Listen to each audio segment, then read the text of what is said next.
मैं अपने अतिथिगण से निवेदन करूंगा कि दीप प्रज्वलन और महामना की मूर्ति पर पुष्प अर्चन कर कार्यक्रम को गति दें। इसी बीच मंगलाचरण के लिए मैं अभिजीत कुमार को आमंत्रित करूंगा कि आप आओ और मंगलाचरण करें।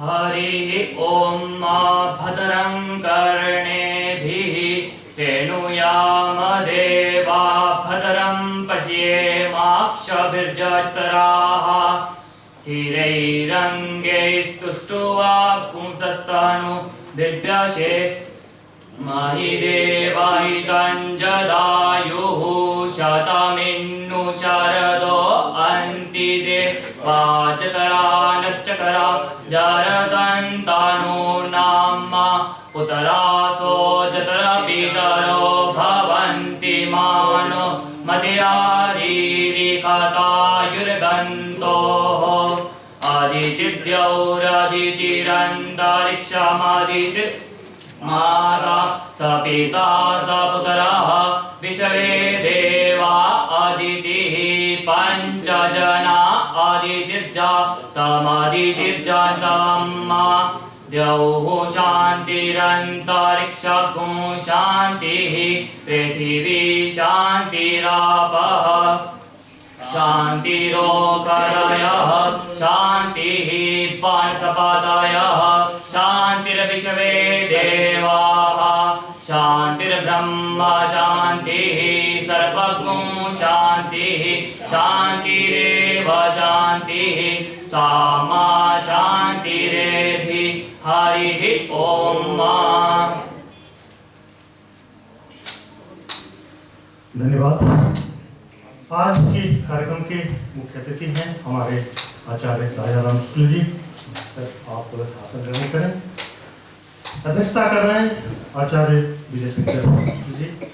आप आसन ग्रहण कर रहे हैं।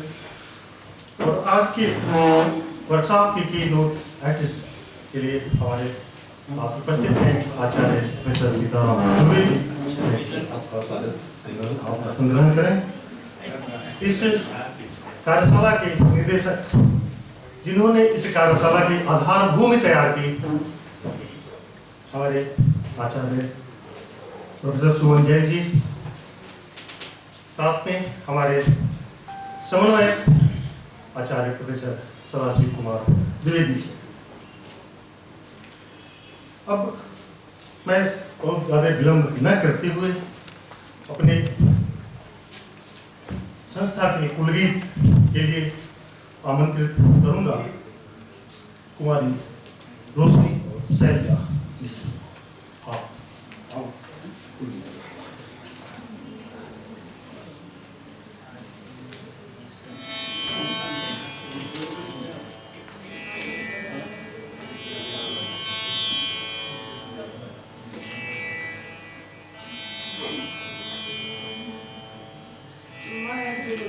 मनोहर अतीव सुंदर ये सर्वरीया की राजधानी राजधानी मधुर मनोहर अतीव सुंदर ये सर्वरीया की राजधानी ये तीनों लोकों से न्यारी काशी सुज्ञान धर्म और सत्य राशि बसी है गंगा के रम्य तट पर ये सर्ववेद की राजधानी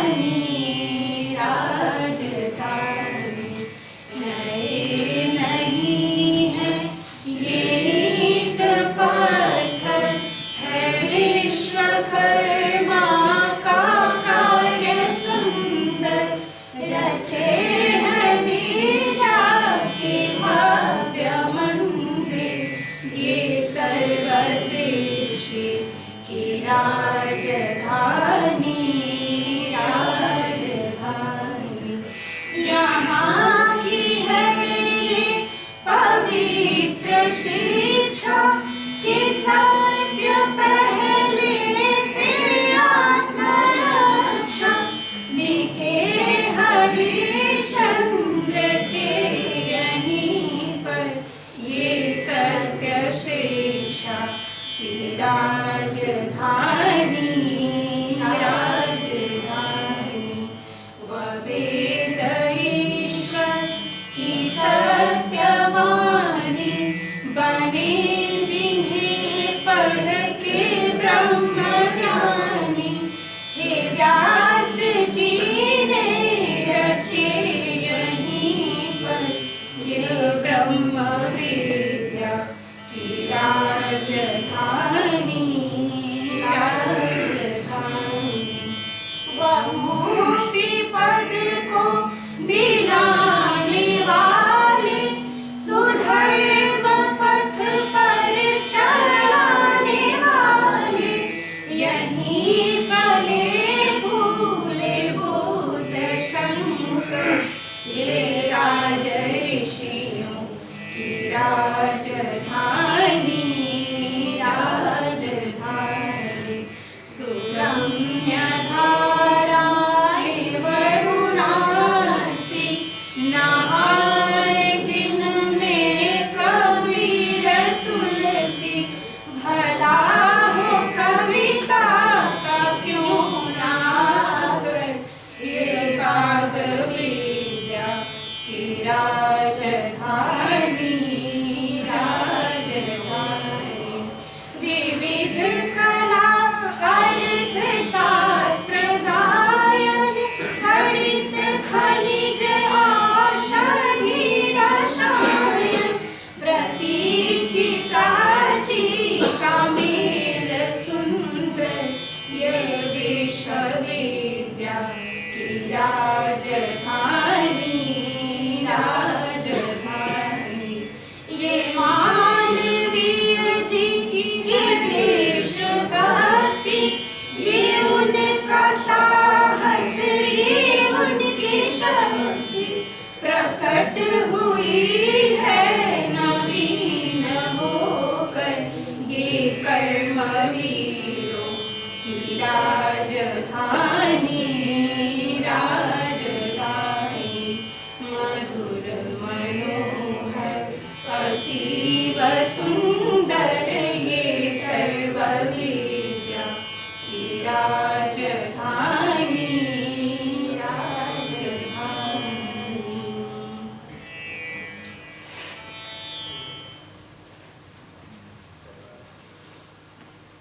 धन्यवाद रोशनी और शैलजा। कुलगीत के अनंतर और सब उपस्थित हैं हमारे अतिथियों के स्वागत का। तो स्वागत के क्रम में मैं अपने इस कार्यशाला की निदेशक प्रोफेसर सुमन जैन जी से निवेदन करता हूँ कि आप आज के अध्यक्ष प्रोफेसर विजय शंकर शुक्ल जी को पुष्पगुच्छ और साल प्रदान कर आचार्य शुक्ल जी का सम्मान करते हुए हम खुद स्वयं को सम्मानित होते हुए महसूस कर रहे हैं। आपका सानिध्य हम सभी को नियमित मिलता रहता है। आप है तो एडवाइजर हैं, लेकिन भारत का धर्म केंद्र के लिए 24 घंटे जब भी हम सब आपको स्मरण करते हैं पूरे भाव से उपस्थित हो जाते हैं, अपना मार्गदर्शन हम सबको प्रदान करते रहते हैं। तो सर आज का स्वागत करके हम सब खुद गौरवान्वित महसूस कर रहे हैं।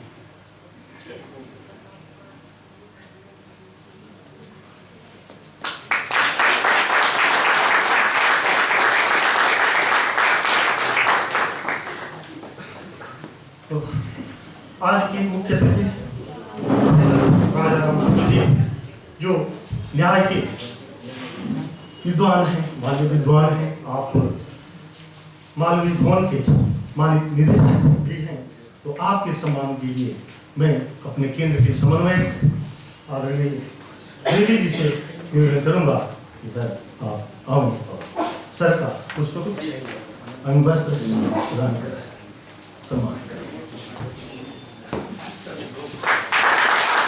क्या संयोग है जिस कार्यशाला के लिए हम सभी यहाँ उपस्थित हुए हैं, मार्गदर्शन प्रदान करने के लिए न्याय शास्त्र के विद्वान आचार्य किसी जी का सानिध्य प्राप्त हो रहा है।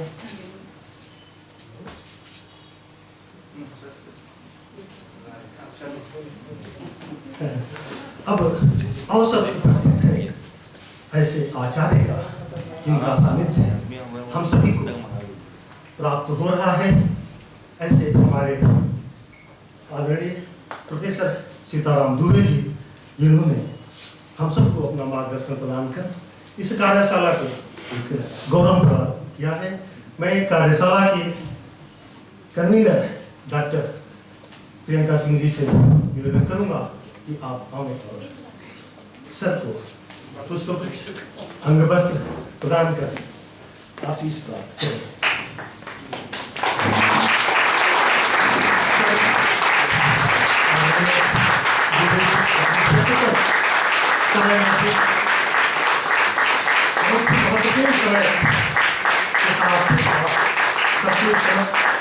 सबसे भी उपस्थित हुए हैं सर, आपको हम सम्मानित करने का अवसर प्राप्त कर खुद को महसूस कर रहे हैं।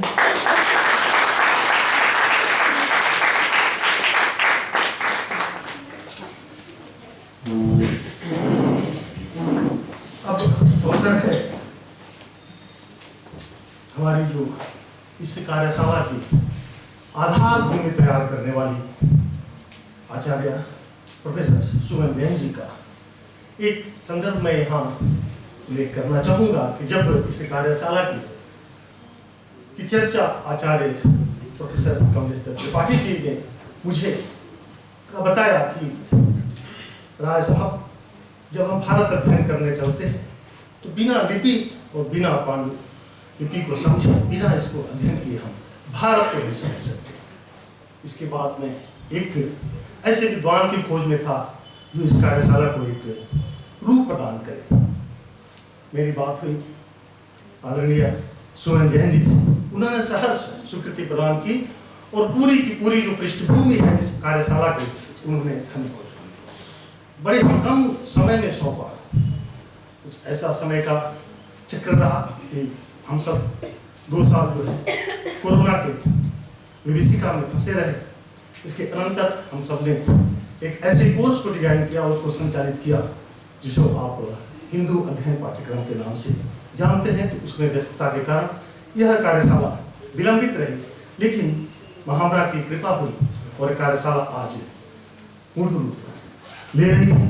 तो ऐसे विदुषी आचार्य सुमन जैन जी के सम्मान के लिए मैं अपने केंद्र के शताब्दी फेलो डॉक्टर गीता जी को निवेदन करूंगा कि मैं उनका पुष्पगुच्छ और साल लेकर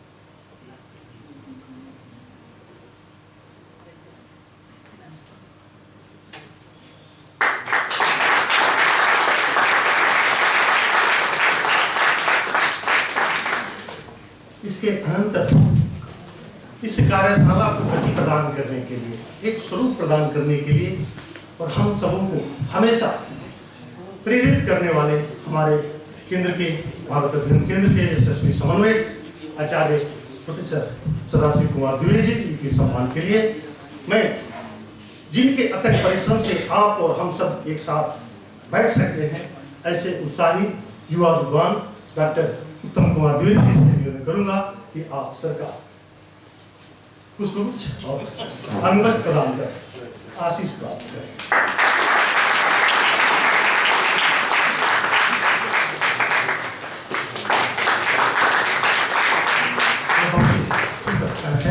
हम सब खुद को गौरवान्वित महसूस कर रहे हैं। यह जो मंच आज सजा है, हम अभिभूत हैं आप सबके आशीर्वाद प्राप्त कर। आप सबका बहुत बहुत सम्मान है, अभिनंदन है। हमारे आचार्य चंद्रभूषण झा जी जो रसशास्त्र के विश्व विद्वान हैं, आप डीन फैकल्टी ऑफ आयुर्वेद रहे हैं, आप विभागाध्यक्ष भी रहे। आपका मार्गदर्शन भारत अध्ययन केंद्र को पल पल क्षण क्षण प्राप्त होता रहता है। आपका सहज द्वार जो व्यक्तित्व है, हम सबको उसका आनंद और उसका जो है अकादमिक गतिविधियों को संचालित करने में भरपूर सहयोग मिलता है। सर, आपका इस सभागार में बहुत बहुत स्वागत, अभिनंदन है।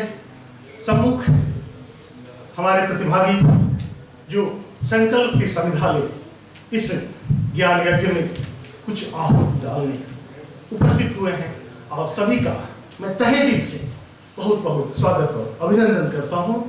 इसके अनंतर अब मैं कार्यशाला को एक सत्र को औपचारिकता प्रदान करते हुए प्रयोजक एड्रेस के लिए भारत अध्ययन केंद्र के समन्वयक प्रोफेसर सदाशिव कुमार द्विवेदी जी को आमंत्रित करता हूँ। इस आऊँ और स्वागत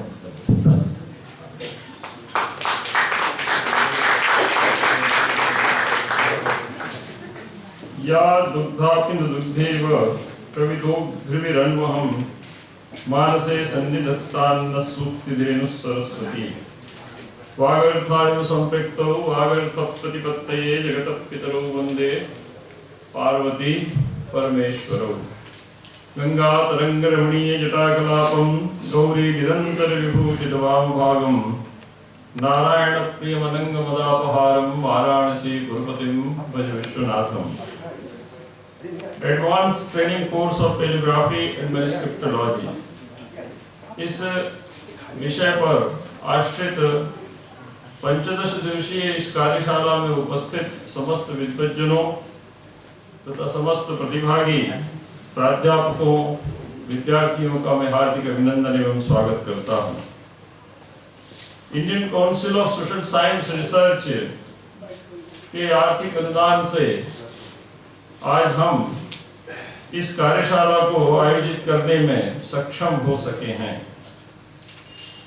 आज के इस उद्घाटन सत्र में अध्यक्षता कर रहे हैं प्राच्य विद्या के मनीषी विद्वान, इंदिरा गांधी राष्ट्रीय कला केंद्र को लगभग 4 दशकों तक अपनी महत्वपूर्ण सेवा प्रदान कर चुके वेद विद्या के मनीषी तथा संपूर्ण राष्ट्र में उपलब्ध भारतीय प्राच्य विद्या के स्रोतों से यदि आप अवगत होना चाहें तो आचार्य प्रोफेसर विजय शंकर शुक्ल जी के सानिध्य में उपस्थित हो। प्राच्य विद्या की सभी शाखाओं के जो भी स्रोत भारतवर्ष में उपलब्ध हैं उनको आपने प्रत्यक्ष उपस्थित होकर देखा है, यह हम सबके लिए अत्यंत सौभाग्य की बात है। मैं आचार्य प्रोफेसर विजय शंकर शुक्ल जी का इस सभागार में समस्त प्रतिभागियों समस्त विद्वज्जनों की तरफ से हार्दिक अभिनंदन करता हूं। हमारे बीच उपस्थित हैं प्रोफेसर सीताराम दुबे जी, जो प्राचीन भारतीय इतिहास एवं संस्कृति विभाग के पूर्व विभागाध्यक्ष हैं। काशी आने के पूर्व आप अवंती क्षेत्र के प्रधान तीर्थ उज्जैनी को अपनी सेवाएं प्रदान कर चुके हैं। प्रथम दर्शन आपके मुझे वहीं हुए थे और वहां से आप काशी पधारे। आज जो स्वरूप प्राचीन भारतीय इतिहास एवं पुरातत्व विभाग का है, एडवांस स्टडी सेंटर, वहां विश्वविद्यालय अनुदान आयोग से प्राप्त हुआ। उसका संपूर्ण श्रेय प्रोफेसर सीताराम दुबे जी को जाता है। आप भारतीय पुरातत्व विद्या के, मैनुस्क्रिप्टोलॉजी के, पांडु ग्रंथ शास्त्र के और लिपि शास्त्र, इन तीनों में आपकी समान गति है।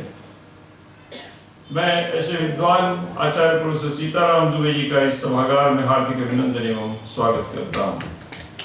हमारे बीच में प्रोफेसर राजाराम शुक्ल जी उपस्थित हैं। काशी की विद्वत परंपरा आपसे सुशोभित होती है। न्याय शास्त्र के सूक्ष्म तत्वों को यदि आपको जानना है, उनको समझना है, उनके रहस्यों से परिचित होना है, तो आचार्य प्रोफेसर राजाराम शुक्ल जी के सानिध्य में आप उपस्थित हों। प्राच्य और आधुनिक दोनों का भूतपूर्व समन्वय प्रोफेसर राजाराम शुक्ल जी में प्रत्यक्ष दिखाई देता है। आपने इसके पूर्व संपूर्णानंद संस्कृत विश्वविद्यालय में जब आप कार्यरत थे तो वहाँ इसी प्रकार की एक विशिष्ट कार्यशाला आपने आयोजित की थी। उसमें पाठ संवादन पर योगदान करने का सौभाग्य हमको प्राप्त हुआ था। आधुनिक विधि प्राच्य विद्याओं के संरक्षण, संवर्धन और प्रसार की, उसके प्रति आप विशेष रुचि रखते हैं और उसके लिए आपने अनेक विशेष प्रयास किए हैं अपने कार्यकाल में। मैं ऐसे विशिष्ट विद्वान आचार्य प्रोफेसर राजाराम शुक्ल जी का और वर्तमान में आप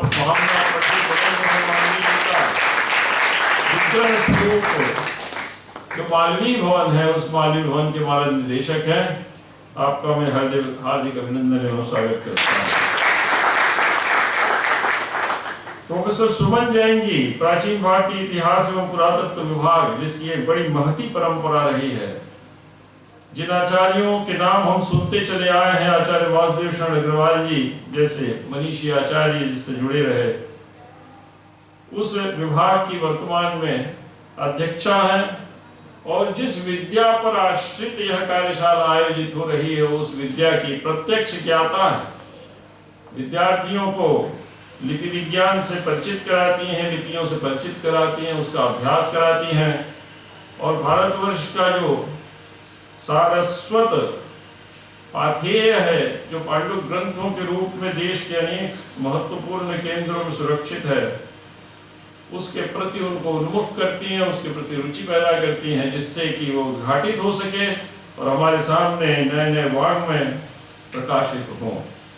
आदरणीय सुमन जैन जी का इस सभागार में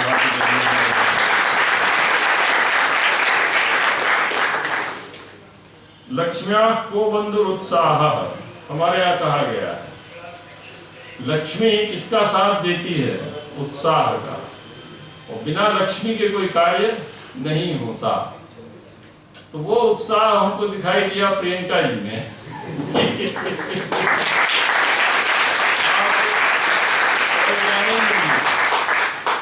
दोनों उस उत्साह के साथ हमारे साथ पास उपस्थित हुए, प्रस्ताव तैयार करके सुमन जी का आशीर्वाद मिला, हमने हस्ताक्षर कर दिया, ICSSR से लक्ष्मी प्राप्त हो गई। सब प्रतिभागी यहाँ सुखपूर्वक विराजमान है और यह कार्यशाला गति को प्राप्त कर रही है। आदरणीय प्रियंका जी के उस उत्साह का मैं सम्मान करता हूँ, वंदना करता हूँ। 15 दिनों तक इस सभागार में और इसके बाद भारत अध्ययन केंद्र के सभागार में संपन्न होने जा रही है। मित्रों, लिपि का ज्ञान और पांडु ग्रंथों के संरक्षण का ज्ञान हम सब के लिए अत्यंत ही महत्वपूर्ण है।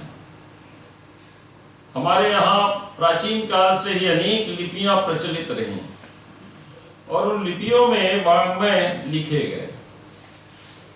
एक एक शास्त्र को लेकर सैकड़ों ग्रंथों की रचना की गई। उन ग्रंथों में छिपा हुआ है हमारा प्राचीन रहस्य, हमारी विद्या परंपरा का प्राचीन रहस्य।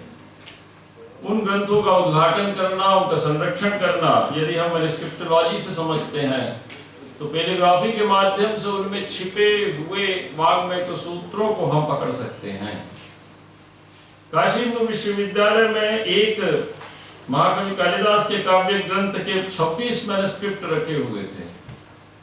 पूज्य पिताजी सनातन कवि आचार्य बाबा प्रसाद द्विवेदी जी ने कहा कि इस पर काम करो। हमारे सुपरवाइजर प्रोफेसर विश्वनाथ भट्टाचार्य जी महामनीषी आचार्य साहित्य शास्त्र के, जिन्होंने स्वयं सरस्वती कंठाभरण का संरक्षण कर काशी हिंदू विश्वविद्यालय से प्रकाशित किया भोजराज के। अभी चर्चा चल रही थी, उस पर जो टीकाएं मिलती हैं, कुछ टीकाएं प्रथम अध्याय तक, कुछ टीकाएं द्वितीय से लेकर अंतिम तक, और कुछ टीकाएं अंतिम अध्याय में मिलती, तो उन सब का उन्होंने संग्रह किया और सरस्वती कंठाभरण को काशी हिंदू विश्वविद्यालय से प्रकाशित किया। यदि आप इन पांडु ग्रंथों के संग्रहालयों को देखें तो निश्चित ही आपको कुछ नया मिलेगा, और यदि वो नया मिल गया तो मैं समझता हूं कि आपकी बहुत बड़ी उपलब्धि होगी। अभी जो हमारे पास उपलब्ध है वह अपूर्ण है। तृतीय शताब्दी ईसा पूर्व में भरत मुनि ने नाट्यशास्त्र की रचना की, और उसके बाद सीधे हमको 7वीं शताब्दी में आचार्य दंडी मिलते हैं। एक लंबा कालखंड आज भी साहित्य शास्त्र का हमारे सम्मुख अनुपलब्ध है। संकेत मिलता है कहाँ? राजशेखर की काव्य मीमांसा में 11वीं शताब्दी में एक एक शास्त्र के अनेक नए नामों को, नए विद्वानों के नामों को आचार्य राजशेखर ने अपनी काव्य मीमांसा में उल्लेखित किया है, लेकिन जब हम खोजने जाते हैं तो उनके ग्रंथ हमको प्राप्त नहीं होते। आचार्य अभिनवगुप्त ने सूत्र का व्याख्यान किया, शंकुक, लोलट, शंकुक, भट्टनायक, अभिनवगुप्त। तो अभिनवगुप्त पादाचार्य की अभिनव भारती में परंपरा हमको मिलती है, लेकिन लोलट और शंकुक की कोई परंपरा हमको नहीं मिलती। ऐसा कुछ आलोचक मानते हैं कि यह अभिनवगुप्त पादाचार्य की स्वोपज्ञ परंपरा है, उन्होंने स्वयं ही हिंदू आचार्यों की परिकल्पना कर ली। भट्टनायक का ग्रंथ अन्यत्र उल्लिखित मिलता है, भट्टनायक के ग्रंथ के संदर्भ हमको उल्लिखित मिलते हैं, लेकिन भट्टनायक का ग्रंथ हृदय दर्पण हमको प्राप्त नहीं होता। ये एक बहुत बड़ी विडंबना है हमारे सामने। मैं समझता हूं कि यदि मैन्युस्क्रिप्टोलॉजी में प्रवेश करके इन पांडु ग्रंथों का अन्वेषण किया जाए तो आज जो इतिहास पुस्तक में लिखा हुआ है उसका स्वरूप बदल सकता है। अभी भी हम कीथ और आचार्य काणे जी, जिनको भारत रत्न प्राप्त हुआ, इन सब के इतिहास को लेकर चलते हैं, लेकिन यदि हम इस युवा पीढ़ी को लेकर आगे बढ़ें और मैन्युस्क्रिप्ट के संग्रहालयों का अन्वेषण करें तो मैं समझता हूं कि उस इतिहास को बदला जा सकता है। श्रृंगारक प्रकाश पे हमने काम किया। 11वीं शताब्दी में यह ग्रंथ लिखा गया भोजराज का धार प्रदेश में। धार नगरी जो मध्य प्रदेश में है, अवंती क्षेत्र में है। लेकिन विडंबना किस चीज की? इसका एकमात्र मैन्युस्क्रिप्ट सुदूर मालाबार पोस्ट पे त्रिपुनिथुरा में, और वो भी ग्रंथम लिपि में लिखा मिलता है। ग्रंथम लिपि जिसका अभ्यास आज बड़ा कठिन है, प्राचीन मलयालम। उसको ट्रांसक्राइब कराया गया 1916 से 1919 तक मद्रास संस्कृत कॉलेज में। उसका संपादन हुआ, लेकिन संपादन नहीं छपा, उसकी स्टडी छप गई। मैन्युस्क्रिप्ट को ऐसा छाप दिया गया, वो ग्रंथ शोध के योग्य नहीं था। 2001 से 2007 तक, 2006 तक हम लोगों ने उस पर काम किया पूज्य पिताजी के साथ मिलकर, और आचार्य प्रोफेसर विजय शंकर शुक्ल जी हमारे बीच उपस्थित हैं। इंदिरा गांधी राष्ट्रीय कला केंद्र ने उसको संपादित संस्करण को छाप दिया। आज कम से कम 30 से 35 पीएचडी शोध उस ग्रंथ पर हो चुके हैं। क्यों? क्योंकि व्यवस्थित रूप से वो परंपरा हमारे सम्मुख उपस्थित हो गई। IGNCA ने उसकी हिंदी ट्रांसलेशन का दायित्व सौंपा है, वो भी हो रहा है। और मैं विजय शंकर शुक्ल जी को बताना चाहूंगा कि जो नया संस्करण मूल का आएगा, आप देखिएगा उसमें कम से कम 25% अंतर आपको उपस्थित मिलाई देगा। ये कार्य आज भी हम निरंतर लगे हुए हैं।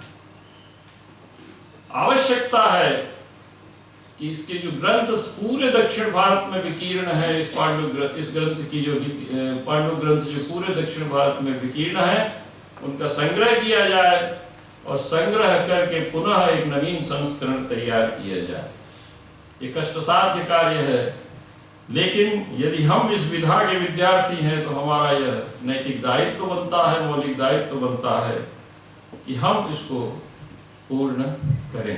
ऐसे अनेक नए क्षेत्र, ये तो मैं सूत्र मात्र में आपके सम्मुख बोल रहा हूं, उद्घाटित होते हैं यदि हम लिपि शास्त्र और पाठ्य ग्रंथ शास्त्र का विधिवत अध्ययन करें। 15 दिन आप उपस्थित हों। जिन विद्वानों को हमने संग्रह किया है इस कार्यशाला के माध्यम से, उनसे प्रियंका जी आपको परिचित कराएंगी। उन विद्वानों के व्याख्यानों को आप देखें और भविष्य में इस दिशा में कार्य करते हुए भारतवर्ष की सारस्वत थाती को उद्घाटित करके भारत के वाङ्मय के इतिहास को एक नई दिशा प्रदान करें। मैं समझता हूं कि यही इस कार्यशाला का एक नवीन प्रतिफल होगा।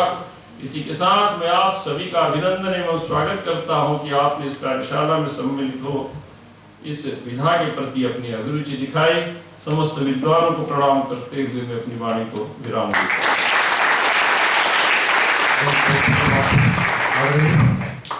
आपने सही ही कहा कि बिना शक्ति के हम एक क्षण भी आगे नहीं बढ़ सकते। तो ऐसा साथ डॉक्टर प्रियंका सिंह जी के रूप में इस कार्यशाला को मिला है। आपके नेतृत्व में हम सब इस रूप को प्राप्त कर रहे हैं। तो इस स्वागत के क्रम में मैं डॉक्टर प्रियंका सिंह जी के स्वागत के लिए डॉक्टर अमित कुमार पांडे जी भारत अध्ययन केंद्र के शताब्दी फेलो को मैं आमंत्रित करता हूँ। और पुष्पगुच्छ और अंगबस्त प्रदान डॉक्टर प्रियंका सिंह जी आपके विलंब सम्मान करें। अभिनंदन में विलंब। डॉक्टर अमित कुमार पांडे जी भारत अध्ययन केंद्र के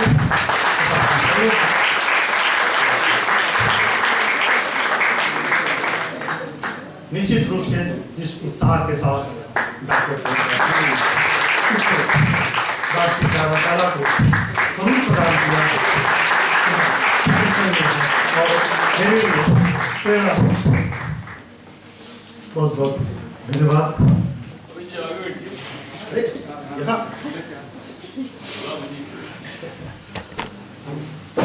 इसके अनंतर अब वर्कशॉप जो है इस कार्यशाला के बारे में बताने के लिए मैं आमंत्रित करता हूँ प्राचीन इतिहास संस्कृति एवं पुरातत्व विभाग के आचार्य विभागाध्यक्ष प्रोफेसर सुमन जी को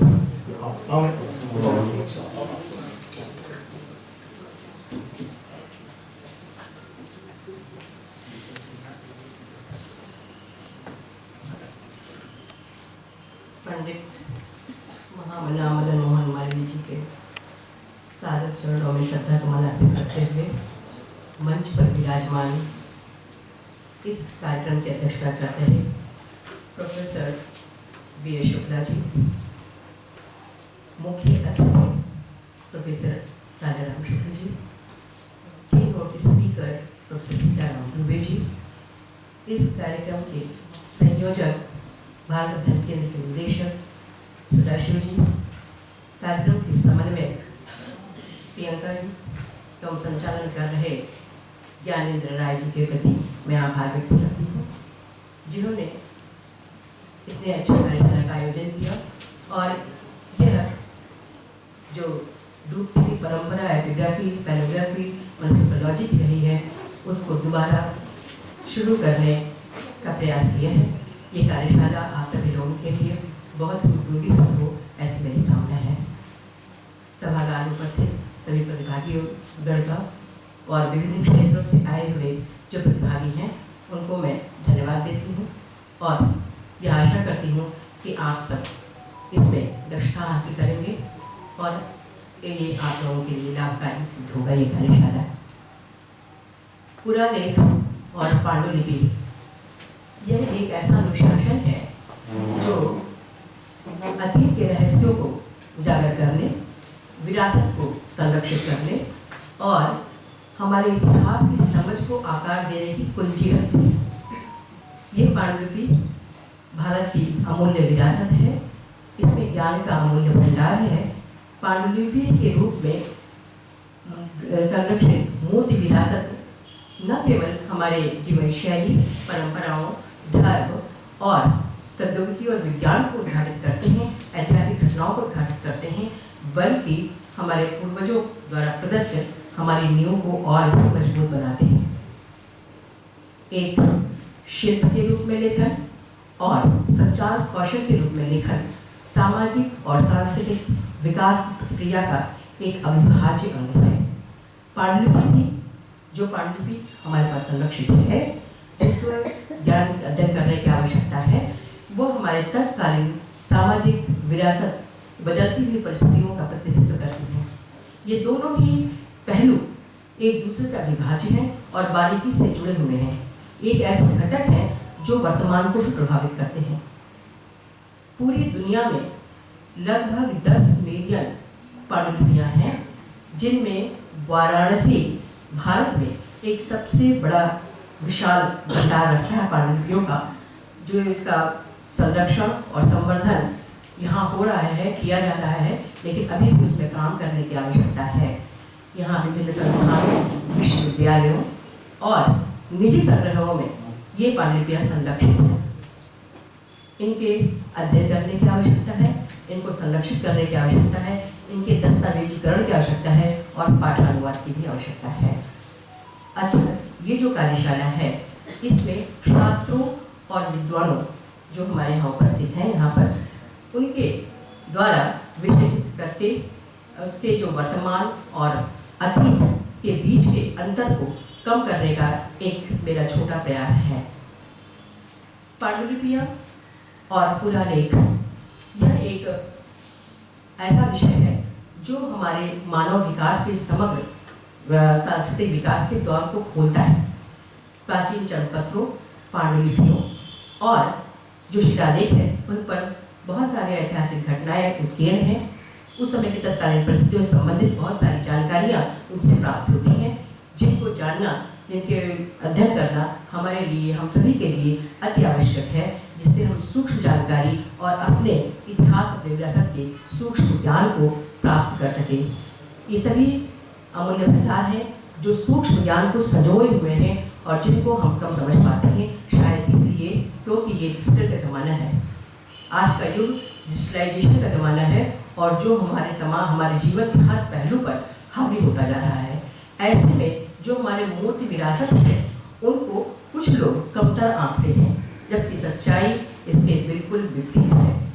जब हम वैश्वीकरण और डिजिटलाइजेशन की दुनिया में गहराई से उतरते हैं, तब इन मैन्युस्क्रिप्ट्स का महत्व और उनकी आवश्यकता और भी ज़्यादा बढ़ जाती है।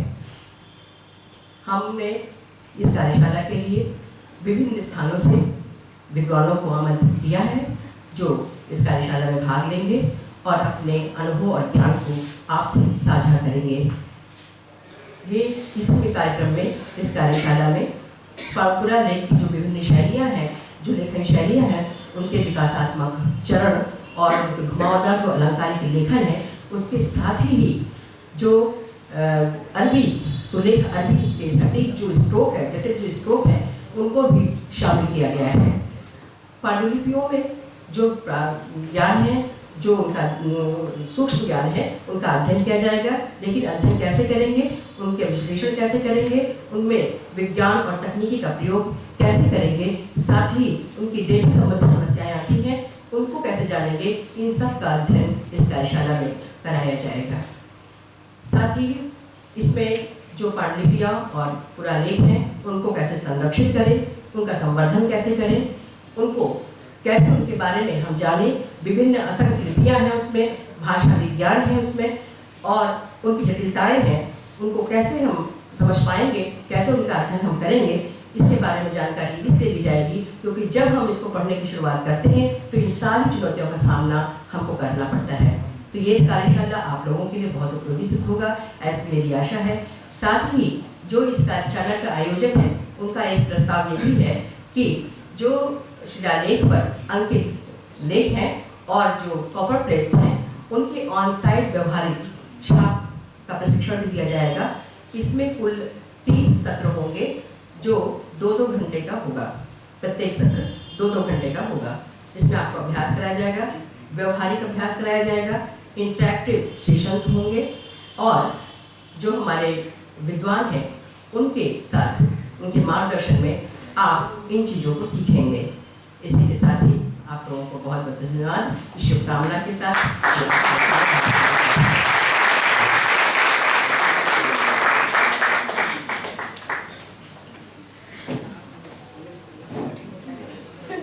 बहुत बहुत धन्यवाद आदरणीय।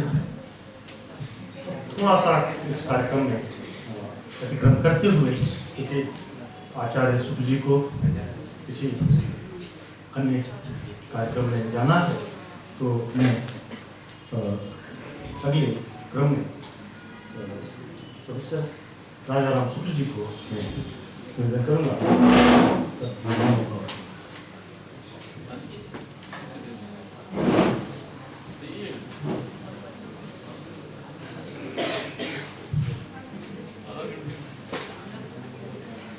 सदाशिव समारंभां शंकराचार्य मध्यमां अस्मदाचार्य पर्यन्तां वंदे गुरु परंपरा।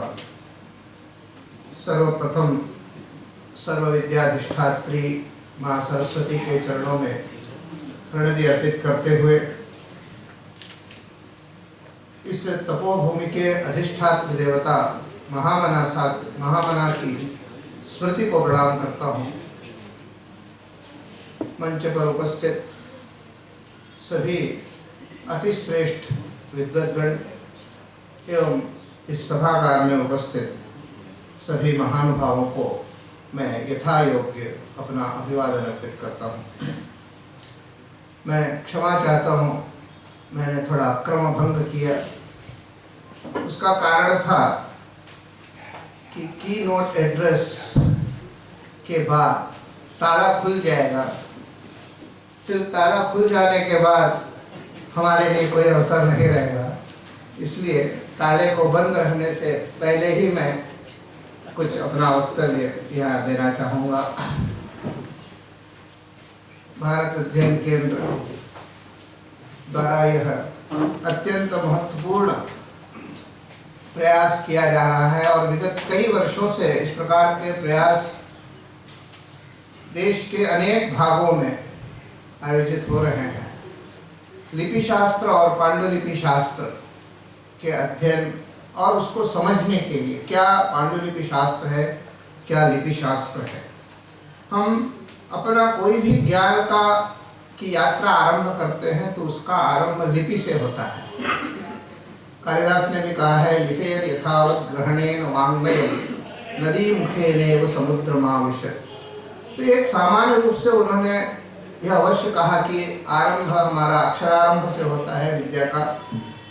लेकिन अगर हम शास्त्रों को भी देखें, हमारे यहाँ जो शास्त्र संपदा है उसको यथावत समझना हो, ठीक से समझना हो, तो उसकी मूल लिपि को और उसकी मूल भाषा को समझना आवश्यक है। लिप्यंतरकरण और भाषांतरकरण अवश्य हुए हैं, लेकिन उस शास्त्र के वास्तविक तत्व को और विवक्षित अर्थ को, तात्पर्य विषयीभूत अर्थ को यथावत समझना हो तो उसकी वास्तविक लिपि और उसकी वास्तविक भाषा को समझना अत्यावश्यक होता है। इसलिए उस लिपि के अध्ययन की एक प्रक्रिया बनने लगी और वह धीरे धीरे करते एक लिपि शास्त्र के रूप में हमारे सामने विकसित हुई। और उसका लाभ इतना मिला कि हम किसी भी युग की पूरी संस्कृति को लिपि के आधार पर हम समझ सकते हैं, चाहे वो पाषाण पर लिखी लिपि हो या कागज पर लिखी हो या भोजपत्र पर लिखी लिपि हो। आपको इस कार्यशाला में यह भी बताया जाएगा कि कितने प्रकार की लिपियां और उसके आधार कितने हैं और कितने प्रकार हैं। उसको पढ़ने की विधा के बारे में भी मुझे मेरे ख्याल से इसमें कोई सत्र होंगे कि कैसे पढ़ा जाए और कैसे उसका प्रशिक्षण प्राप्त किया जाए। आज से लगभग 30 वर्ष पूर्व इंदिरा गांधी कला केंद्र ने प्रथम कार्यशाला का आयोजन किया था दिल्ली में, लाल बहादुर शास्त्री केंद्रीय संस्कृत विद्यापीठ में। यही पूरा नाम था, पेलियोग्राफी और मैन्युस्क्रिप्टोलॉजी पर, और उसका प्रथम छात्र होने का मुझे सौभाग्य प्राप्त हुआ था और दूसरे छात्र प्रोफेसर विजय शंकर शुक्ल जी भी थे। हम दोनों ने एक साथ उस अध्ययन को आरंभ किया। प्रोफेसर शुक्ल बहुत आगे निकल गए, मैं उनके पीछे उनके साथ अवश्य रहा। उस शास्त्र में बहुत कुछ सीख नहीं पाया, हम देखें ये लिपियां कहाँ से आ रही हैं हमारे पास, इस सभी लिपि का उद्गम कहाँ से हो रहा है। यदि हम एक दार्शनिक चिंतन करें, दार्शनिक दृष्टि से देखें और उसके मूल तत्व को समझने की कोशिश करें तो तंत्र शास्त्र यह बताता है कि एक बिंदु जो ब्रह्म का स्वरूप है, उस बिंदु से इन सारे लिपियों का विकास हुआ है। एक बहुत बड़े लिपि वेत्ता पंडित गणपति शास्त्री हेब्बार, जो बाद में आनंद आश्रम किसी नाम से संन्यास ले लिए थे, काशी के सामवेद विद्यालय में वे रहते थे। उन्होंने भारतीय लिपि मूलम नाम की एक संस्कृत पुस्तक और उसका एक विस्तृत संस्करण उन्होंने मराठी में प्रकाशित किया था। उसमें उन्होंने यह बताने की कोशिश की थी कि यह जो पूरा का पूरा लिपि वाङ्मय है, चाहे वो भारतीय लिपि हो चाहे भारतीयेतर लिपियां हों, वे उन सारी लिपियों का मूल उद्गम एक बिंदु से है।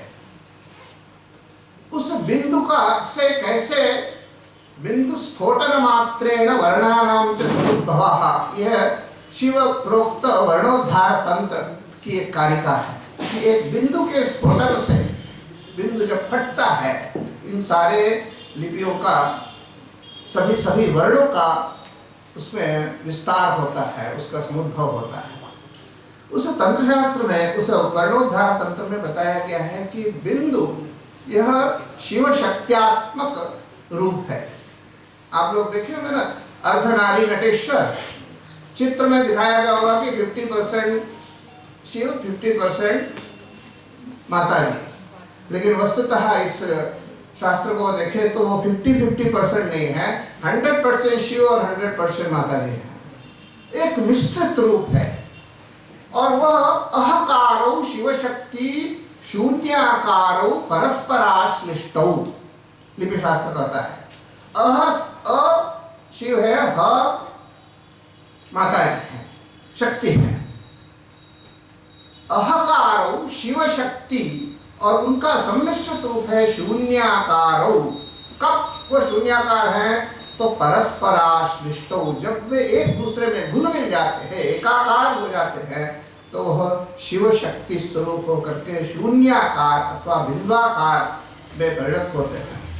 और जब वह अलग होते हैं तो वह विसर्गात्मना परिणत हो जाते हैं, ह, और इसी के लिए प्रत्याहार बनता है।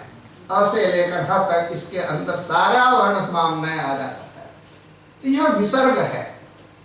विसर्ग शब्द की अगर हम लोग व्युत्पत्ति करें तो विभिन्नः सर्गः यस्मात् सह विसर्गः। आते आते मेरे मन में यह बात आई कि अगर इस प्रकार की व्याख्या करें कि अनेक प्रकार की सृष्टि जिससे उत्पन्न हो रही है, वह उसे हम विसर्ग कह सकते हैं। तंत्रालोक में के जयरथी टीका में एक श्लोक उद्धृत है, मैं यहाँ बताऊंगा। अकारश्च हकारश्च द्वावेतौ युगपत् स्थितौ, एक साथ अकार और हकार रहते थे।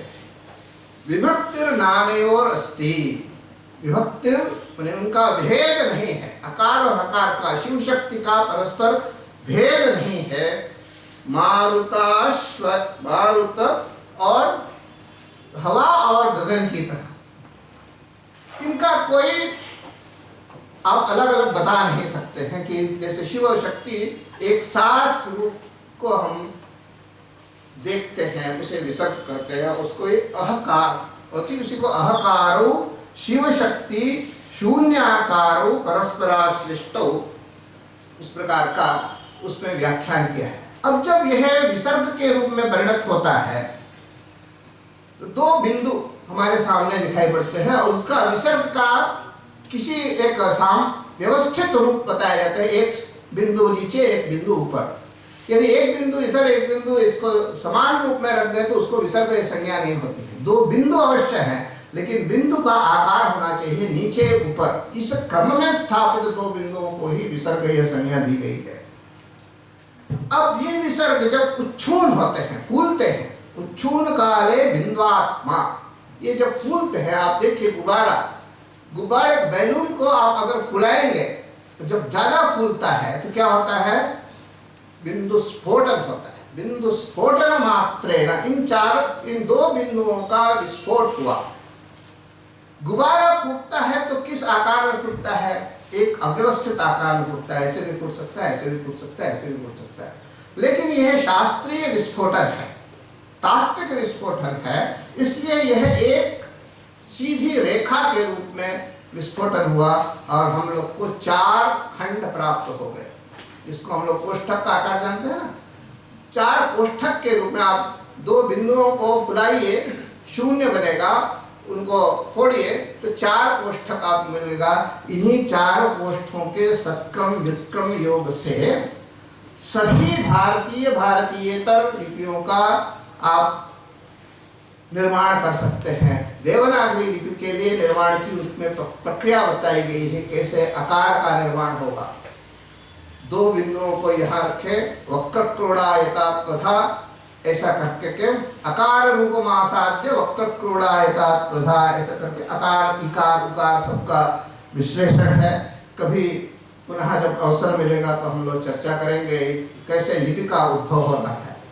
और उन लिपियों से जब हम पांडुलिपि की तरफ आते हैं, मैन्युस्क्रिप्ट्स की तरफ आते हैं, तो आपको इस कार्यशाला में बताया जाएगा कि कितने प्रकार के मैन्युस्क्रिप्ट्स हुए।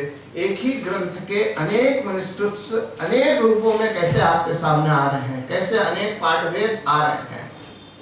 एक ही ग्रंथ काशी के पांडुलिपि में ग्रंथालय में भी मिल रहा है, ओरिएंटल लाइब्रेरी मैसूर में भी मिल रहा है, और हमारा भंडारकर में भी मिल रहा है। आपको ये भी बताया जाएगा कि कितने मैन्युस्क्रिप्ट के संग्रहालय हैं, कितने पुस्तकालय हैं देश विदेश में, कितने जगह के पुस्तकालयों का कैटलॉग निर्माण हो चुका है।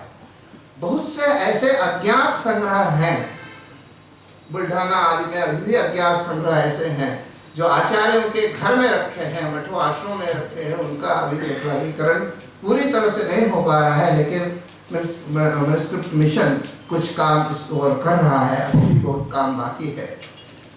आपको यह भी बताया जाएगा कि उन पांडुलिपियों को संग्रहित करके आप कैसे संपादन करें। संपादन करना नए ग्रंथ लिखने की अपेक्षा शतगुणित अधिक कठिन कार्य है। नए ग्रंथ लिखते समय आप एक शास्त्र का आपके मन में कुछ विचार है, उसे एक शास्त्र को आप उसमें आप मास्टर हैं, आप लिख सकते हैं।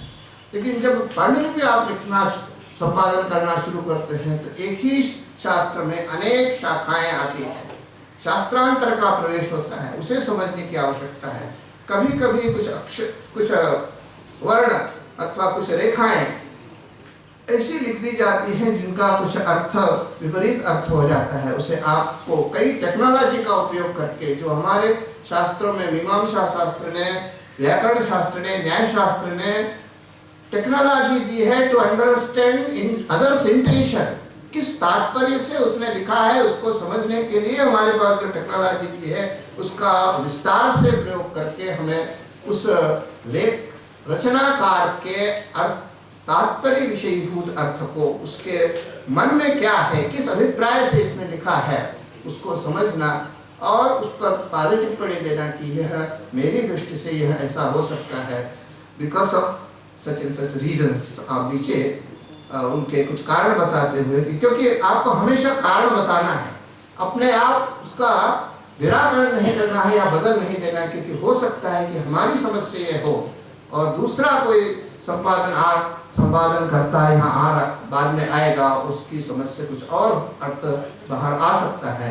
इसलिए जो यथावत है उसको स्थापित करिए और दूसरा जो आपके मन में आता है कि नहीं इसके स्थान पर यह होना चाहिए, उसको हम सकार वहाँ दे सकते हैं। अनेक लंबा एक शास्त्र है, कभी हम लोग आगे चर्चा करते हैं, चर्चा करेंगे कैसे लिपियों का विस्तार हुआ, कितने प्रकार की अभी लिपियाँ उपलब्ध हैं, कितने प्रकार के लिपियों के ज्ञाता इस समय उपलब्ध हैं, किस प्रकार के लिपियों का विस्तार, एक ही लिपि देवनागरी लिपि का ही कैसे विस्तार हुआ, कुछ वर्ष पूर्व कैसे लिखी जाती और कैसे लिखा जाता था, आज कंप्यूटर के युग में कैसे लिखा जा रहा है, पूरी की पूरी यात्रा आपको इन 15 दिनों में बताई जाएगी।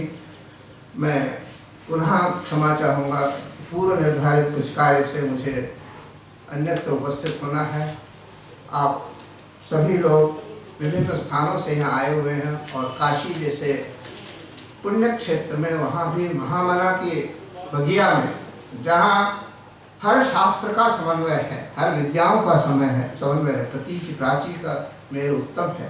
आप दोनों विधाओं का प्रयोग करते हुए इस शास्त्र का अध्ययन करें। इसमें प्राचीन जो परंपरागत हमारी टेक्नोलॉजी है, न्याय वेदांत, न्याय मीमांसा और व्याकरण की, उसका भी उपयोग होगा। आधुनिकतम जो टेक्नोलॉजी हो रही है, आज बहुत विकास हो चुका है, पांडुलिपियों को भी अध्ययन करने की अनेक विधाएं निकल चुकी है। जो एक हमारा ट्रेडिशनल पद्धति थी संपादन की, वह लगभग धीरे धीरे बदलती जा रही है। वह मेरी व्यक्तिगत रूप से, मैं क्षमा चाहूँगा, वो मेरी व्यक्तिगत रूप से बहुत एप्रोप्रिएट पद्धति थी, कोलेशन सेट शीट वगैरह लेकर के। लेकिन अब बहुत कुछ बदल चुका है, आपको उससे भी यहाँ अवगत कराया जाएगा। देश के विभिन्न मूर्धन्य विद्वान, जो कि काशी हिंदू विश्वविद्यालय में ही बहुत मूर्धन्य विद्वान उपस्थित है, आपको बताएंगे कैसी यह यात्रा रही है, अब प्राक काल से अब तक हम लोग कहाँ तक बढ़े हैं और आगे आपको कैसे आगे जाना है, और इस क्षेत्र में कैसे जीविका बन सकेगी, इसके ऊपर भी आप लोग विचार करिएगा। यह मेरी दृष्टि से जीविकोपार्जन का भी एक बहुत बड़ा क्षेत्र, बहुत बड़ा एक रास्ता है। इस क्षेत्र में भी रह करके आप अच्छा धनार्जन, ज्ञानार्जन और यशोर्जन तीनों कर सकते हैं। आप सबको बहुत बहुत शुभकामनाएं।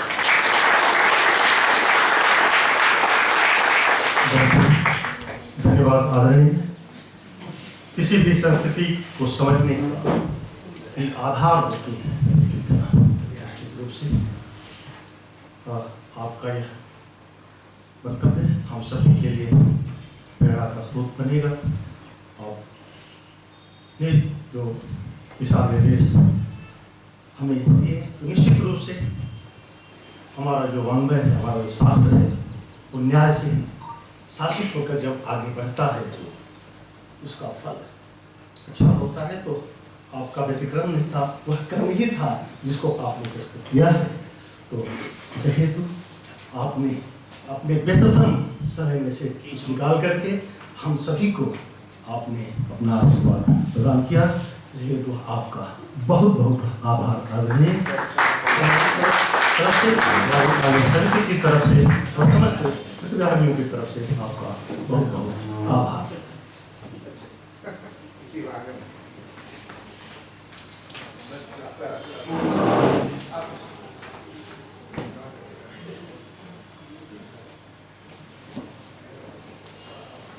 अब अवसर उपस्थित है कीनोट स्पीच का, तो हम सभी के मध्य उपस्थित है लिपि शास्त्र, पांडुलिपि शास्त्र के मूर्धन्य आचार्य, जैसा कि मेरे स्वागत में आचार्य द्विवेदी जी ने भी संदर्भित किया है कि आप काशी हिंदू विश्वविद्यालय की इस जो परंपरा है, आचार्य की जो परंपरा है, उसको कैसे आपने समृद्ध किया है, अपने शिष्यों को कैसे आपने गुरु से कैसे उसको निखार करके समाज को संगठित किया है, इसके लिए हम सभी तो आपके लिए। और सबसे महत्वपूर्ण यह कि आदरणीय आप अति व्यस्त थे, जब मैंने आपसे निवेदन किया तो थोड़ा था संकोच, बाद आपने सहर्ष अपनी स्वीकृति प्रदान की और आप एक दिन पूर्व ही काशी में उपस्थित हो गए, जिससे हम सबों को एक बहुत बड़ा बल मिला और आपका जो मार्गदर्शन मिला, जिसको हम लोगों ने आपके साथ जो बात का क्रम बनाया, उसको भी संगठित करने का एक बड़ा सहयोग था। तो मैं निवेदन करूंगा कि आदरणीय आप आएं और अपना कीनोट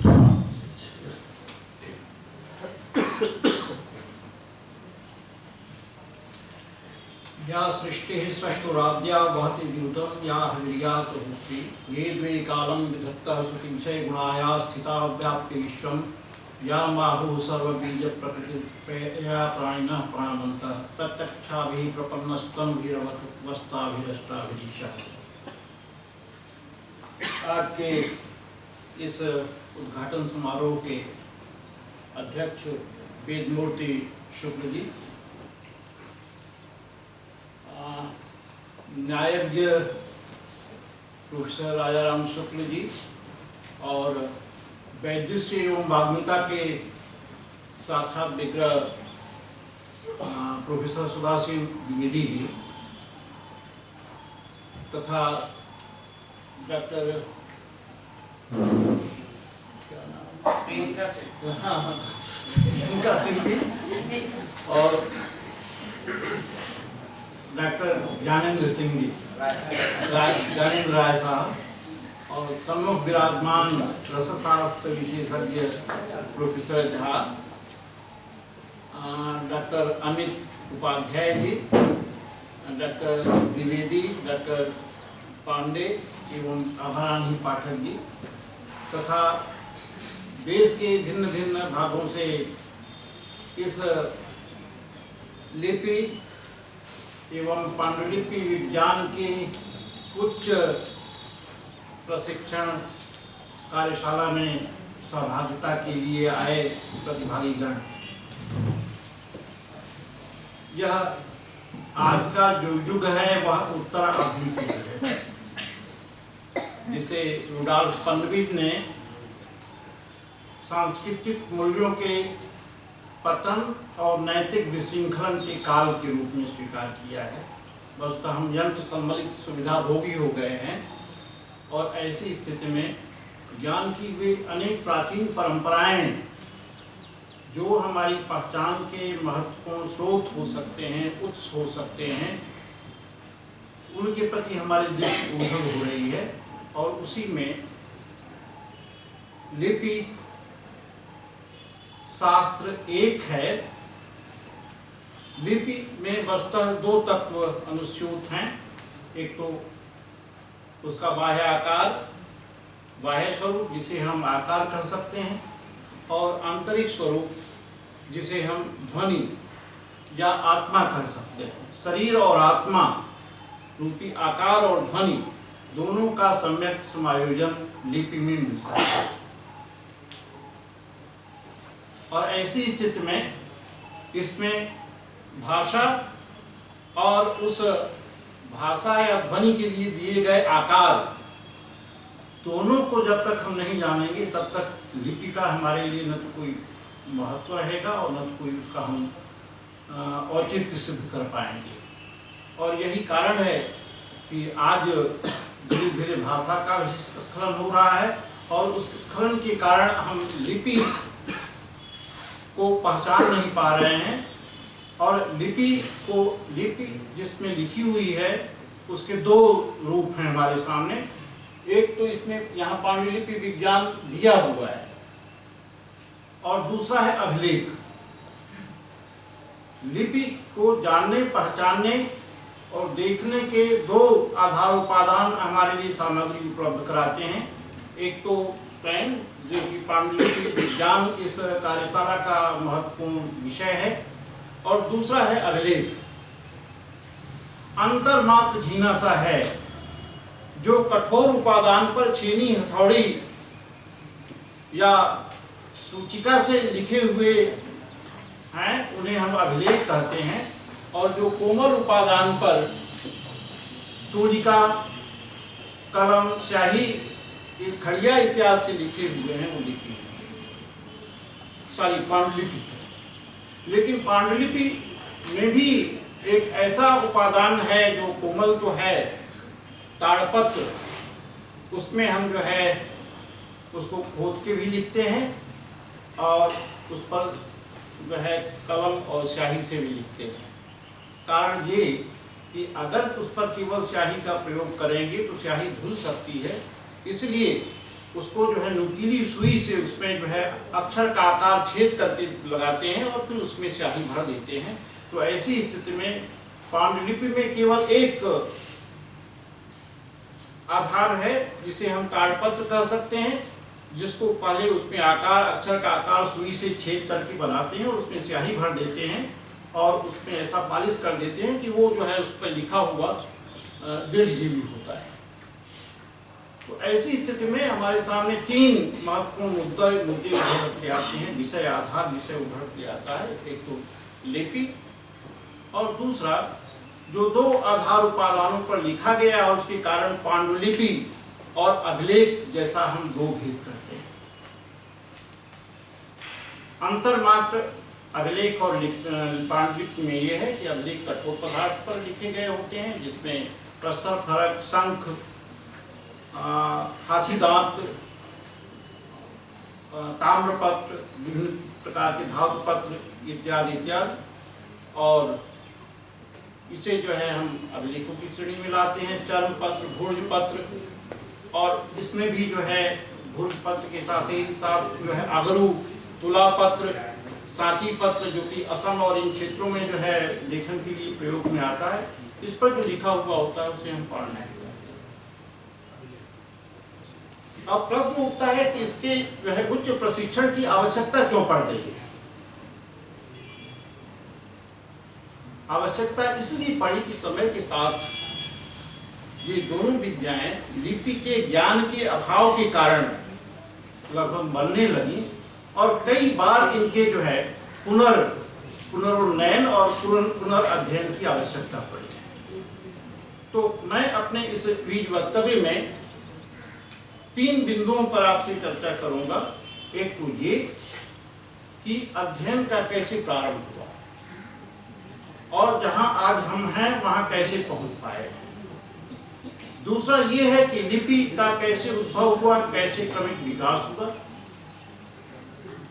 तीसरा, पांडुलिपि और अभिलेख का क्या स्वरूप है। अत्यंत संक्षेप में 30 मिनट हमें मिला है और इसी अवधि में मैं अपने इस व्याख्यान को संपन्न करने की चेष्टा करूंगा।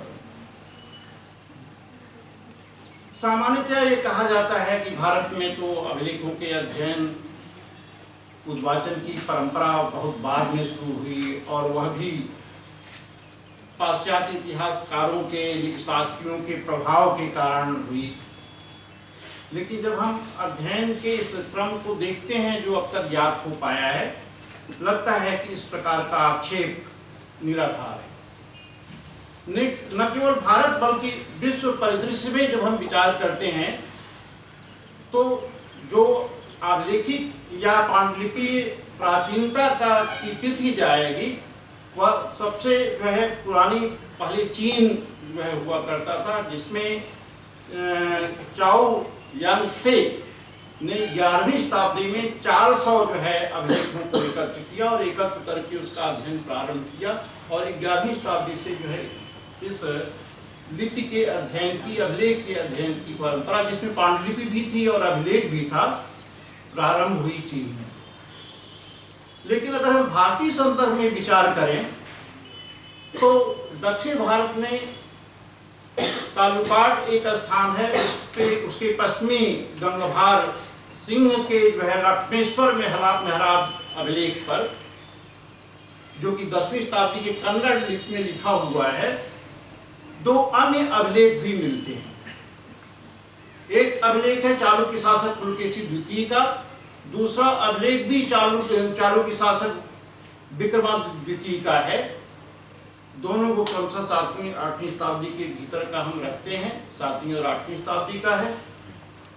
दोनों की विशेषता यह है कि ये कन्नड़ लिपि में है और 10वीं शताब्दी की कन्नड़ लिपि में है, जबकि अगर 7वीं 8वीं शताब्दी का शासक है और 10वीं शताब्दी ईस्वी के कन्नड़ लिपि में जो है उसका लेखन हुआ है, तो यहाँ कहीं न कहीं कोई कठिनाई है और उसका जो है समाधान देखने के लिए ये अनुमान होता है कि ये दोनों कभी ताम्रपत्र पर लिखे गए थे, दानपत्र हैं, और समय के साथ वे इतने घिस गए कि पुनः उन्हें आधिकारिक बनाने के लिए 10वीं शताब्दी में लक्ष्मेश्वर मेहराब अभिलेख के साथ लिख दिया गया, जिसका आशय यहाँ पर यह है कि 10वीं शताब्दी ईस्वी के लोग अभिलेखों के जो है अध्ययन उद्वाचन की परंपरा में रुचि रखते थे और 7वीं शताब्दी की लिपि का उन्हें ज्ञान था।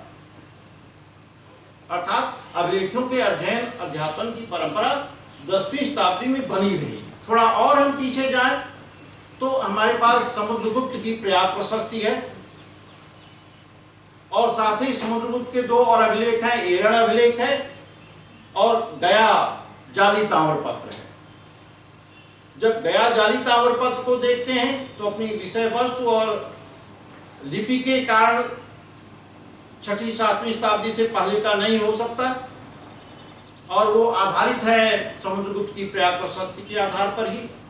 समुद्रगुप्त की प्रयाग प्रशस्ति 4वीं शताब्दी के प्रथम चरण का है, जबकि जो है ये स्फूरियस कॉपर प्लेट जो है 6वीं 7वीं शताब्दी का है, जिस आधार पर हम ये कह सकते हैं कि 6वीं 7वीं शताब्दी के लोग 4वीं शताब्दी की लिपि से परिचित थे।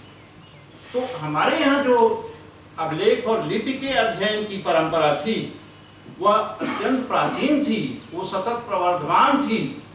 और फिर इसके बाद हम ये जानते हैं कि अनंगपाल तोमर ने या फिरोज शाह तुगलक ने, अकबर ने अपने यहाँ अनेक जो है अभिलेखों को मंगा करके पढ़ाने का प्रयास किया। ये बात अलग है कि वो सफल नहीं हो पाए और उसमें जो है भाषा शास्त्रीय कठिनाई सबसे बड़ी महत्वपूर्ण थी। लेकिन तदनंतर जैसा कि हमारे जो है अन्य क्षेत्रों में भी 1784 ईस्वी में रॉयल एशियाटिक सोसाइटी की स्थापना ने योजनाबद्ध ढंग से हमारे इंडोलॉजिकल स्टडी को जो है प्रारंभ करने का, निबद्ध करने का एक सूत्र स्थापित किया और तब से जो परंपरा चली वो आज सतत प्रवर्धमान है, जिसमें पांडुलिपि के अध्ययन का भी जो है सूत्रपात हुआ, संग्रह किए जाने लगी पांडुलिपियां और दूसरा अभिलेखों के भी संकलन का और लिपि के अध्ययन का भी प्रारंभ हुआ। और 1785 में 2 विद्वानों ने इस क्षेत्र में महत्वपूर्ण काम किया, जिसको अगर हम देखें इस अध्ययन क्रम के मामले में तो हम 5 चरणों में इसे विभक्त कर सकते हैं।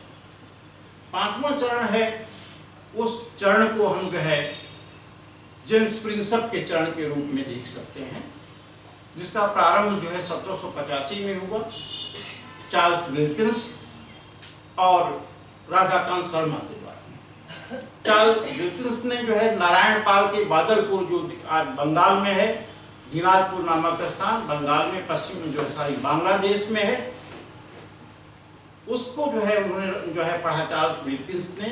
पाल शासक नारायण पाल का बादलपुर अभिलेख। जो दूसरा अभिलेख है वह है राधाकांत शर्मा का, जो विशल देव का जो है अभिलेख था चौहान का, उसको उन्होंने पढ़ा। और ये दोनों अभिलेख, दूसरा अभिलेख तो नागरी लिपि में है जिसे पढ़ने में कोई कठिनाई नहीं, लेकिन जो है पहला अभिलेख पाल शासक का अभिलेख है जिसमें कठिनाई है, लेकिन फिर भी चार्ल्स विल्किंस ने उन्हें पढ़ लिया। और इस तरह से जो है भारत में अभिलेख के अध्ययन की परंपरा का सूत्रपात हुआ, लिपि की ओर लोगों की दृष्टि गई। लेकिन तदनंतर जेम्स हैरिंगटन ने जो है 2 महत्वपूर्ण अभिलेखों को खोज निकाला। वो नागार्जुनी और बराबर के थे, 4वीं शताब्दी ईस्वी के थे, अनंत वर्मन के। और इसको 1785 से लेकर 1789 ईस्वी में चार्ल्स विल्किंस ने जो है पढ़ लिया। और न केवल पढ़ लिया बल्कि गुप्त कालीन जो है वर्णों की एक तालिका तैयार की और उसके पहचानने का सूत्र प्रदान किया और आधा करीब जो है वर्णमाला उसने जो गुप्तकालीन वर्णमाला को तैयार कर लिया। और इसके बाद जो है इसमें जो है प्रवेश किया मिल महोदय ने, डॉक्टर मिल, और उन्होंने जो है अनेक गुप्त अभिलेखों को कैपेंटायर ने जो है 1785-86 के करीब जो है समुद्रगुप्त की प्रयाग प्रशस्ति आंशिक पढ़ने में जो है सफलता हासिल की। मिल ने जो है उसे पूरा पढ़ लिया और भीतरी स्तंभ अभिलेख को भी उन्होंने पढ़ा, स्कंदगुप्त के भीतरी स्तंभ अभिलेख को। लेकिन जेम्स प्रिंसप का इसमें बहुत महत्वपूर्ण योगदान है, क्योंकि चार्ल्स विल्किंस ने जो वर्णमाला गुप्तकालीन वर्णमाला को तैयार की थी उसे जो है जेम्स प्रिंसप ने पूरा कर दिखाया। और उस पूरा करने के अंतर स्कंदगुप्त का काहोम अभिलेख, फिर इसके बाद जो है गिरनार्स का लेख जो स्कंदगुप्त का है, इन सबको जो है उसने पढ़ने में सफलता प्राप्त की जेम्स प्रिंसेप ने। और इसलिए प्रयास कर लिया क्योंकि जो है चार्ल्स विल्किंस ने आधी वर्णमाला तैयार कर ली थी और उसको पूरा किया जो है जेम्स प्रिंसेप ने। लेकिन दूसरा महत्वपूर्ण काम जेम्स प्रिंसेप का था अशोक के अभिलेखों को पढ़ लिया जाना। चार्ल्स विल्किंस, जेम्स मिल वगैरह की सहायता से गुप्तकालीन वर्णमाला तैयार हो गई, उसको पूरा करने का काम जेम्स प्रिंसेप ने किया। लेकिन अशोककालीन ब्राह्मी लिपि जिसमें कि आमूलचूल परिवर्तन था और वो आद्य ब्राह्मी कह सकते हैं, उसको पढ़ना कठिन था, लेकिन जेम्स प्रिंसेप ने जो है अपने प्रयास से उसे कर दिखाया। और इसलिए जो आभिलेखिक अध्ययन का प्रथम चरण है उसके जो है प्रथम नायक जेम्स प्रिंसेप महोदय करके आते हैं। जो दूसरा महत्वपूर्ण काम इन्होंने किया वो अपने आप में जो है आगे का जो है प्रकाश स्तंभ सिद्ध हुआ। उसमें उन्होंने जो है पूरी की पूरे गुप्त जो है अभिलेखों और जो है अशोक के अभिलेखों के आधार पर ब्राह्मी लिपि का जो है की वर्णमाला तैयार कर दी और एक ऐसी तालिका तैयार की कि कैसे जो है ब्राह्मी लिपि का अशोकन का ग्रेजुअल डेवलप होते होते जो है वो कुटिल लिपि में परिणत होता है और कुटिल लिपि से कैसे जो है वो शारदा या जो है आदिनागरी और अन्य लिपियों में जाता है। ये बहुत बड़ा काम था और जो है आगे के लिए यह दिशा निर्देशक सिद्ध हुआ। जो दूसरा चरण था वह अब तक जो अभिलेख प्रकाश में आ चुके थे उन अभिलेखों का प्रकाशन, और इसके लिए जो है जो एक पहला जो है काम हुआ एसी बर्नल महोदय का 1874 ईस्वी में। इन्होंने जो है calligraphy of south Indian script, तो जो है साउथ इंडियन जो है स्क्रिप्ट जो है पर इन्होंने काम किया। और जो है इसके बाद 1875 में कनिंघम महोदय ने जो है अशोक के जितने अभिलेख तब तक उपलब्ध थे उनका उन्होंने संग्रह प्रकाशित किया। और 1888 में जॉन फेथफुल महोदय ने जो है गुप्त और समकालीन अन्य अभिलेखों का संग्रह कार्पस तैयार किया और प्रकाशित किया। लेकिन यह समय लिपि शास्त्रीय अध्ययन की दृष्टि से भी महत्वपूर्ण था क्योंकि 1894 में पंडित गौरी शंकर हीराचंद ओझा महोदय ने भारतीय प्राचीन लिपिमाला नामक महत्वपूर्ण ग्रंथ लिखा। यह पहला ग्रंथ है जो कि हिंदी में, इसका जो है बाद में 1918 में जो है संशोधित पाठ भी निकला। और ऐसी स्थिति में जो है वह अन्य अध्येताओं के लिए, चाहे जो है भारत की इतर जो है पाश्चात्य अध्येता हो या भारतीय अध्येता हो, उनके लिए महत्वपूर्ण लिपि शास्त्रीय विक्रम जो है तैयार कर दिया। और 1896 में ही 2 वर्ष के अंदर ही जो है जॉर्ज ब्यूलर महोदय ने जो है जर्मन भाषा में इंडियन कैलिग्राफी नामक एक जर्मन भाषा में ग्रंथ लिखा जो तब तक के उपलब्ध अभिलेखित लिपि शास्त्रीय अध्ययन का सारांश प्रस्तुत करता है। और जो दूसरा महत्वपूर्ण काम करता है जिसे जेम्स प्रिंसेप ने छोड़ रखा था कि जो है कैसे ब्राह्मी लिपि से जो है आगे विकास हुआ जो है अन्य लिपियों में, उसको आधार माना। जो दूसरा काम इन्होंने किया कि जो है अगर अक्षरों की हम प्रतिलिपि तैयार करते हैं तो अक्षरों की प्रतिलिपि तैयार करने में अंतर हो सकता है। इसलिए उन्होंने जो है अभिलेखों के छापे लिए और अभिलेखों के छापे के आधार पर उन अक्षरों को काट करके जो है उन्होंने सूची तालिका तैयार की और कहा कि अब ये एग्जैक्ट हो सकता है। उसके आधार पर जो है अभिलेखों का अगर अध्ययन करेंगे, उनका तिथि मापन करेंगे तो ये जो है अभिलेखों की तिथि मापी जा सकती है कि वो किस काल विशेष में लिखे गए, भले उस पर उनकी तिथि दी हुई हो अथवा न दी हुई हो, अक्षरों की शैली के आधार पर हम उसको तिथि दे सकते हैं। तो ऐसी स्थिति में इस जॉर्ज ब्यूलर महोदय के इस अध्ययन के साथ जो है अभिलेखित जो है लिपि शास्त्रीय अध्ययन का दूसरा चरण समाप्त हुआ। तीसरा चरण जो है उस चरण में जो है जो महत्वपूर्ण काम हुआ वो ये एपिग्राफिया जो है एपिग्राफिया इंडिका का प्रकाशन क्रमबद्ध ढंग से जो है ये इसका प्रकाशन प्रारंभ हुआ और इसकी जो है इसके प्रारंभ के साथ जो है भिन्न भिन्न प्रकार के जो है अभिलेख प्रकाश में आने लगे और उन पर जो है लेख आने लगे। यह लिपि शास्त्रीय अध्ययन की दृष्टि से उतना उपयोगी नहीं था, मात्र इतना ही उपयोगी था कि उन अभिलेखों का जो है परिचयात्मक विवरण होता था, उस पर परिचयात्मक विवरण में उस अभिलेख की क्या लिपि शास्त्रीय विशेषता है 2-4-10 लाइन में एक पैराग्राफ में दे दिया जाता था। तो लिपि शास्त्रीय अध्ययन की दिशा में तो जो है वो कोई जो है अवधारणा निर्मित नहीं कर पाया, लेकिन जो है चूंकि भिन्न भिन्न अभिलेखों की क्या लिपि शास्त्रीय विशेषता है प्रकाश में आ गई, तो जो है लिपि शास्त्रीय अध्ययन को एक नया तथ्य मिला और इसीलिए जो है ये सामान्यतः कहा जाता है द्वितीय और तृतीय चरण को जो है एक ही में रखकर देखना चाहिए, क्योंकि जॉर्ज लूथर महोदय के द्वारा जेम्स प्रिंसेप की विकसित जो है कालमापन की पद्धति भी इनके समय तक ही चलती है। तदनंतर जो है चौथा चरण अहमद हसन दानी महोदय के इंडियन पैलिग्राफी से प्रारंभ होता है।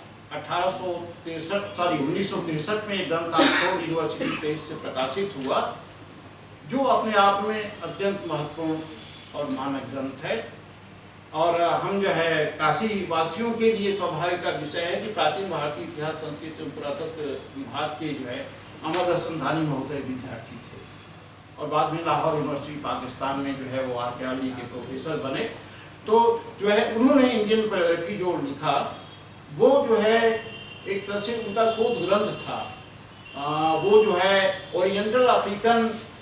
अफ्रीकन एंड ओरिएंटल स्टडीज जो है लंदन में जो है उन्होंने ये शोध ग्रंथ प्रस्तुत किया था और उन्हीं के साथ एक जो है चंद्रिका सिंह उपासक महोदय, वो भी जो है प्राचीन भारतीय इतिहास संस्कृति और पुरातत्व के विद्यार्थी थे, उन्होंने भी उसी अफ्रीकन और ओरिएंटल स्टडीज से शोध किया था।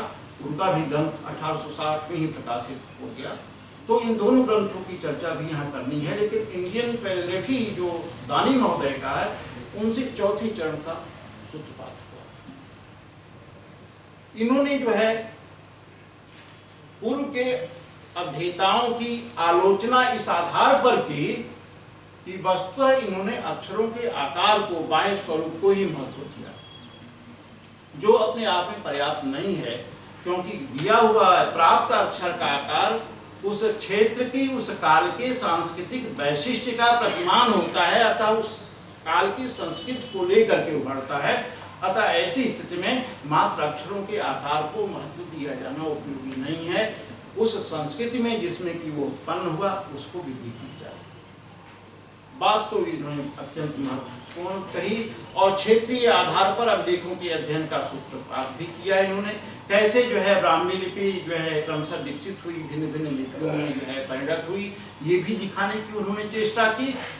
लेकिन वो पाश्चात्य जो है मायाजाल था, जो अवधारणात्मक जो है चिंतन था, उससे विलग नहीं हो पाए, उसके व्यामोह में फंस गए और ब्राह्मी लिपि फोनेशियन लिपि से उत्पन्न हुई है यह सिद्ध करने के लिए उसी आकार के मायाजाल में फंस गए और उन्होंने जो है कहा कि जो है ब्राह्मी लिपि व फोनेशियन या अर्ली अरमेइक से उत्पन्न लिपि है, क्योंकि वहां भी जो है 19 स्वर और व्यंजन हुआ करते हैं, 3 जो है स्वर और 19 व्यंजन हुआ करते हैं।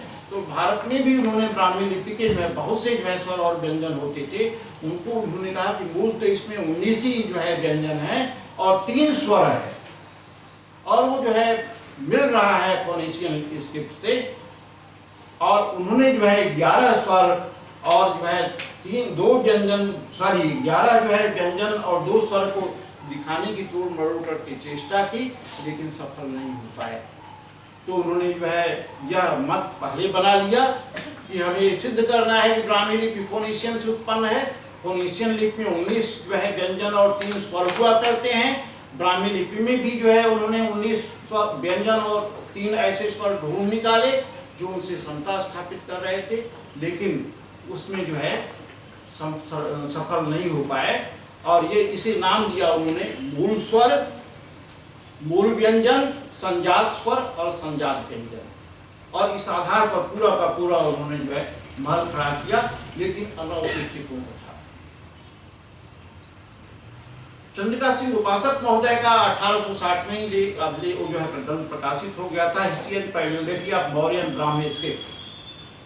वो भी जैसा कि हमने बताया कि अफ्रीकन ओरिएंटल स्टडीज का ही जो है शोध ग्रंथ था, वहां जा करके इन्होंने जो है अध्ययन किया था। उसमें इन्होंने जो है ये कहने की चेष्टा की कि अशोकन अभिलेख में क्षेत्रीय भेद नहीं देखा जा सकता। पूरे के पूरे भारत में अशोकन अभिलेख में एक से जो है अक्षर मिलते हैं ब्राह्मी। तदनंतर चौथा चरण, पांचवा चरण प्रारंभ होता है प्रोफेसर ठाकुर प्रसाद वर्मा के माध्यम से। वो जो है हम लोगों को गुरु थे, संयोग से जो है नहीं है, वो भी जो है प्राचीन भारतीय इतिहास, संस्कृति और पुरातत्व के ही जो है विद्यार्थी रहे। और उनका जो ग्रंथ था वो अपने आप में इसलिए मानक है, उन्होंने 336 ईसा पूर्व से लेकर के प्रथम शताब्दी ईस्वी तक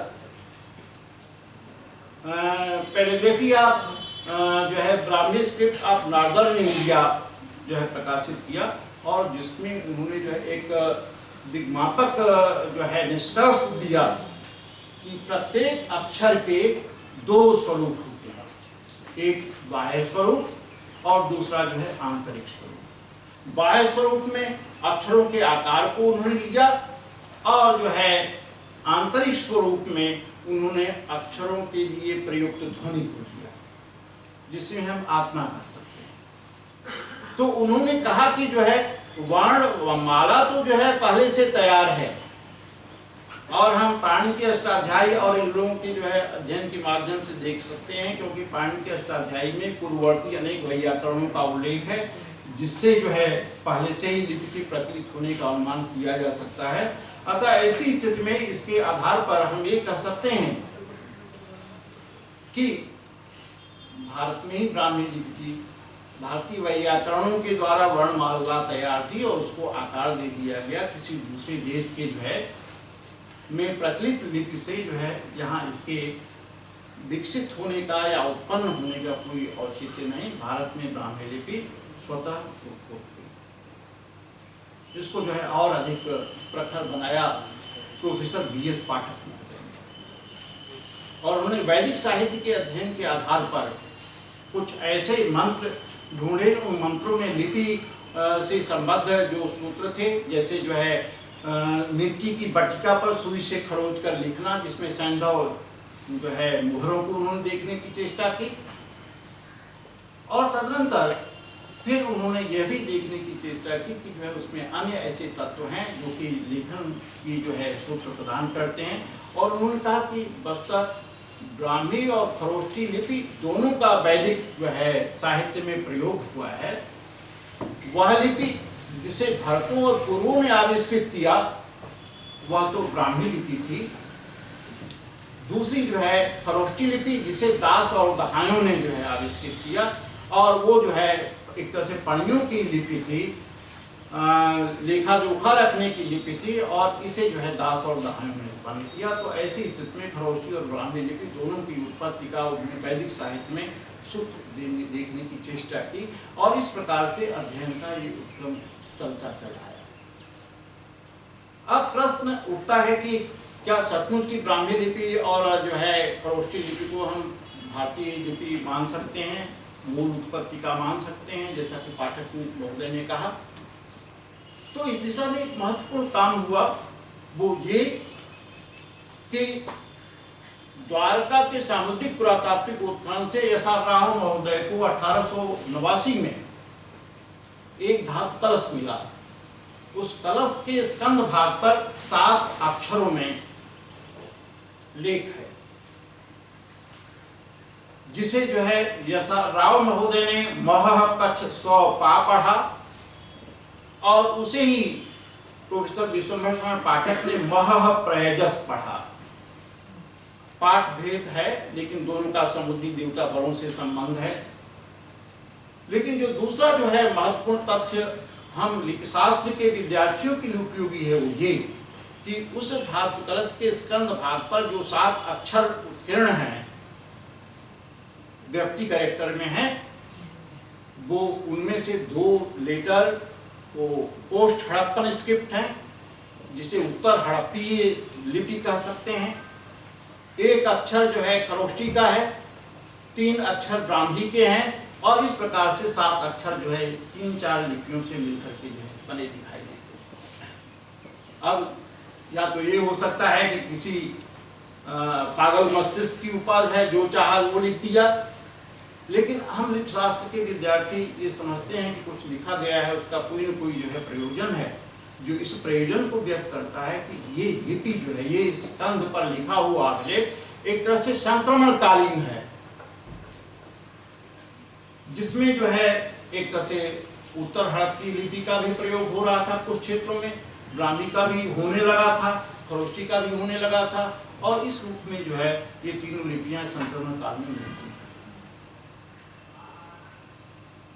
और इस जो है अभिलेख के उद्वाचन ने सैंधव लिपि से ब्राह्मी लिपि की उत्पत्ति का एक अवकाश उत्पन्न कर दिया हम लिपि शास्त्रीय अध्येताओं के लिए। अब प्रश्न उठता है कि एक ही धातु कलश के आधार पर इस प्रकार का इतना बड़ा निर्णय ले लेना ठीक नहीं होगा, तो उन्होंने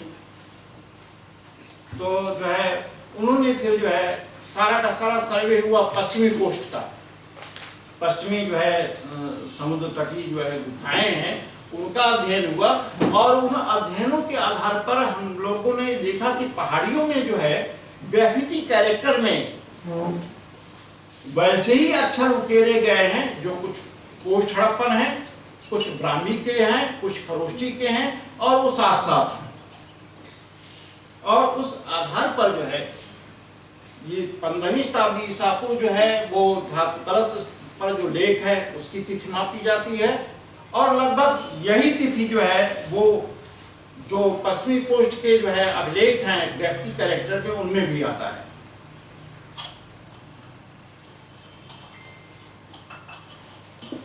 तो उन अभिलेखों को देख करके लगता है कि नहीं, वो सातक बना हुआ था। अन्यथा पहले हम यही मानते थे और पढ़ते पढ़ाते आए हैं कि अशोकन अभिलेख में या उसके थोड़ा सा पहले पिपरहवा या जो है सहगौरा में 4वीं शताब्दी ईसा पूर्व तक ब्राह्मी लिपि की उत्पत्ति को ले जा सकते हैं, लेकिन इससे जो है यह लगभग 15वीं शताब्दी ईसा पूर्व में ब्राह्मी लिपि चली जाती है। दूसरा जो है श्रीलंकन गवर्नमेंट और ब्रिटिश गवर्नमेंट के संयुक्त तत्वाधान में श्रीलंका में अनुराधपुर का एक उत्खनन हुआ आज से 2.5 दशक पहले, और उस जो है उत्खनन में जो है 7वीं-6वीं शताब्दी ईसा पूर्व के लेवल से कुछ ऐसे पात्रखंड मिले, पॉटशर्ट मिले, जिन पर कि ब्राह्मी लिपि में लिखा हुआ है, और उस लिखे होने के आधार पर जो है ये माना गया कि 7वीं-6वीं शताब्दी ईसा पूर्व में वहां ब्राह्मी लिपि जो है चलती थी, अन्यथा पॉटशर्ट जो है कैसे मिल पाएंगे। तीसरा जो है इधर जो है वहां और तमिल क्षेत्र में साउथ इंडिया के जो है दक्षिण में जो है तमिल जो है ब्राह्मी एक नाम दिया गया, और कहा गया कि 4वीं-3वीं शताब्दी ईसा पूर्व में वहां ब्राह्मी लिपि पढ़ी। इसने एक जो है नए मत को जो है जन्म दिया। जैसा कि हम जो है जानते हैं कि हर क्षेत्र अपने को गौरवान्वित करना चाहता है, तो दक्षिण भारतीयों ने खास करके तमिलों ने ये कहना प्रारंभ किया कि ब्राह्मी लिपि की उत्पत्ति तो साउथ इंडिया में थी, तमिल ब्राह्मी की, और जो है जो उत्तर भारत में जो अशोकन ब्राह्मी है वो इसी से जो है विकसित हुई है। वो अलग बात है, वो कभी और विचार किया जा सकता है, लेकिन यहाँ मात्र इतना ही हमारा कहने का लक्ष्य है। ये आज जो अध्ययन की विधा के आधार पर हम पहुँच पाए हैं, एक तो ये कि ब्राह्मी लिपि कदाचित सैंधव लिपि से ही जो है क्रमिक विकसित हुई। दूसरा ये कि इस जो है विकास का एक निश्चित क्रम है और उसे उस रूप में देखना चाहिए। अब इसके बाद जो प्रश्न ये उठता है कि भारत में लेखन की प्राचीनता तो ये सिद्ध हो गई कि सैंधव लिपि जो है प्राकृतिक स्रोत है और उससे जो है ग्रेजुअल डेवलपमेंट हुआ, लेकिन जिस जो है ब्राह्मी लिपि को हम 5वीं-6वीं शताब्दी ईसा पूर्व से देखते चले आए हैं, पढ़ते चले आए हैं, उसी ब्राह्मी से जो है भारत की प्रायः अधिकांश लिपियां ग्रेजुअल डेवलपमेंट विकसित हुई हैं। उनका अपना क्या क्रम है, संक्षेप में इस पर हम चर्चा करना चाहेंगे। 6वीं-5वीं शताब्दी ईसा पूर्व में जो ब्राह्मी लिपि जो है हमें मिलती है, हालांकि उसके बारे में कुछ लोगों ने कहा कि जो है बौद्धों ने जो है क्योंकि वो संस्कृत भाषा का विरोध करते थे, अतः ऐसी स्थिति में जो है अपने लेखन के लिए पाली, चूँकि पहले अभिलेख जो है प्राकृत में ही मिलते रहे, तो उन्होंने कहा कि बौद्धों ने अपने लिए जो है एक विशेष प्रकार की लिपि भी विकसित कर ली। जैसे संस्कृत का उन्होंने विरोध किया, पाली ने अपना उपदेश देना प्रारंभ किया, तो पाली के उपयोग के लिए उन्होंने अलग एक लिपि डेवलप कर ली।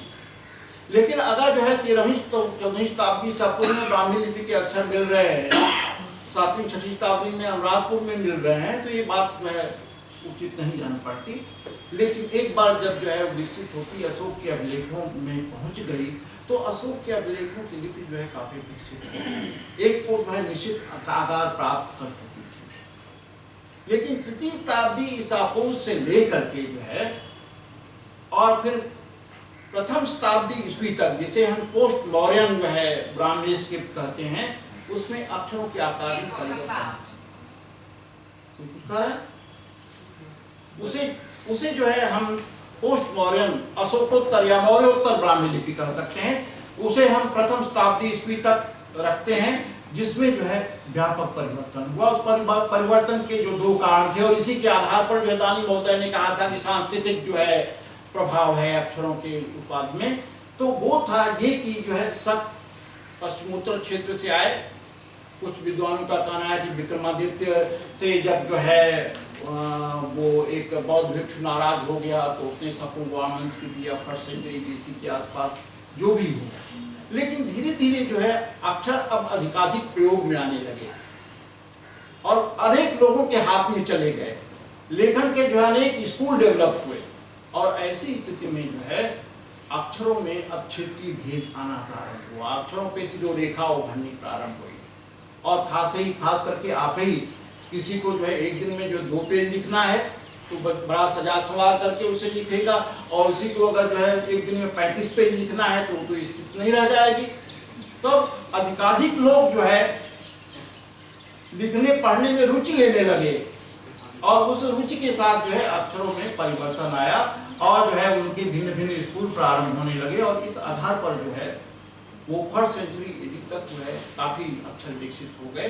और तदनंतर उसके बाद 1st सेंचुरी AD से लेकर के जो है 2nd सेंचुरी AD में कुषाणों के साथ आने पर वो और अधिक उसमें परिवर्तन हुआ। और गुप्त काल में संस्कृत में जो है संस्कृत में तो प्रथम शताब्दी ईसा पूर्व से ही अभिलेख लिखना प्रारंभ हो गए थे संस्कृत भाषा में। यद्यपि आज भी जो है हम क्लास में पढ़ाते हैं कि 2वीं शताब्दी ईसा पूर्व में रुद्रदामन का वो पहला अभिलेख है जो संस्कृत भाषा में लिखा हुआ है। ये त्रुटिपूर्ण अभिमत आज के प्रकाश में रह गया है, क्योंकि अयोध्या का धनदेव का जो अयोध्या अभिलेख है या बरली गुफा अभिलेख है, ये सारे के सारे जो है 2nd सेंचुरी BC तक जाते हैं। उनका सूत्र संस्कृत में लेखन का प्रथम जाता है पहले, और लेकिन जो है गुप्तों के काल में विशुद्ध संस्कृत में अभिलेख लिखे जाने लगे। और ऐसी स्थिति में जो अक्षर अब जो है पाली प्राकृत के प्रयोग के लिए अनुपयुक्त थे, उनका भी जो है अभिलेखों में प्रयोग होने लगा। कुछ नए अक्षर इजाद हुए, और ब्राह्मी लिपि के जो है पूर्वी और पश्चिमी भेद पैदा हुए। और तदनंतर 6वीं शताब्दी से 8वीं शताब्दी तक ब्राह्मी लिपि कुटिल लिपि में परिणत हो गई, जिसकी विशेषता है कि जो है अक्षरों का जो है दायां लंब थोड़ा भीतर को मुड़ता है, और नीचे जो है बाहर को जो है खिसक जाता है, जिससे कि जो है अक्षरों में एक आकार जो है सुंदरता आती है, और उन पर मात्रा जो है वो जो है एक तरह से तिर्यक लगने लगती है, अलंकृत लगने लगती है। और ऐसी स्थिति में उसको कुछ अक्षरों की मात्रा के आधार पर कुटिल लिपि को ही कुछ विद्वानों ने सिद्ध मात्रिका नाम दिया। और इस कुटिल लिपि ने जो है 7वीं शताब्दी 8वीं शताब्दी में एक जो है एक तरह से जो है अक्षरों के उत्पाद में विस्फोट का काम ला दिया, और भिन्न भिन्न क्षेत्रीय लिपियां जो है डेवलप हुई। इसी कुटिल लिपि से जो है पश्चिमोत्तर क्षेत्र में जो है और उत्तर में कश्मीर और पंजाब और अफगानिस्तान में शारदा लिपि जो है डेवलप